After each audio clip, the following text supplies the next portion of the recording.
प्रकरणात एकमेकांचे कट्टर विरोधक म्हणून ओळखले जाणारे राष्ट्रवादी काँग्रेस शरद पवार गटचे आमदार एकनाथ खडसे यांनी आपल्या अमृत महोत्सवी वर्षानिमित्त आयोजित कार्यक्रमासाठी भाजपाचे मंत्री गिरीश महाजन यांना निमंत्रण पाठवल्याने जळगावच्या राजकीय वर्तुळात चर्चांना उधाण आले आहे. आमदार एकनाथ खडसे यांचे स्वीय सहाय्यक योगेश कोलते आणि सुनील नेवे यांनी जामनेर येथे मंत्री गिरीश महाजन यांच्या निवासस्थानी जाऊन त्यांना कार्यक्रमाची आमंत्रण पत्रिका सन्मानपूर्वक दिली. यावेळी त्यांनी हात जोडून कार्यक्रमाला आवर्जून उपस्थित राहण्याची विनंती केली.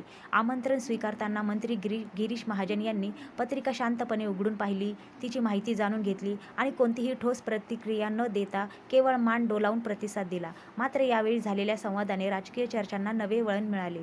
सगळ्यांचा विषय वेगळा, माझा विषय वेगळा आहे, अशी सूचक प्रतिक्रिया मंत्री गिरीश महाजन यांनी दिली. त्यावर उपस्थितांनी सर्व नेते येत आहेत, तुम्हीही यावे, समितीमध्ये तुमचं नाव घेतो, अशी विनंती केली. मात्र त्यावर महाजन यांनी हसत माझं नाव नको, तुम्हाला माहिती आहे, असं उत्तर देत आपली भूमिका स्पष्ट केली. विशेष म्हणजे दीर्घ काळापासून राजकीय संघर्ष आणि आरोप प्रत्यारोपांमुळे चर्चेत राहिलेले एकनाथ खडसे आणि गिरीश महाजन यांच्यातील हे निमंत्रण प्रकरण आता जिल्ह्याच्या राजकारणात चर्चेचा प्रमुख विषय ठरत आहे.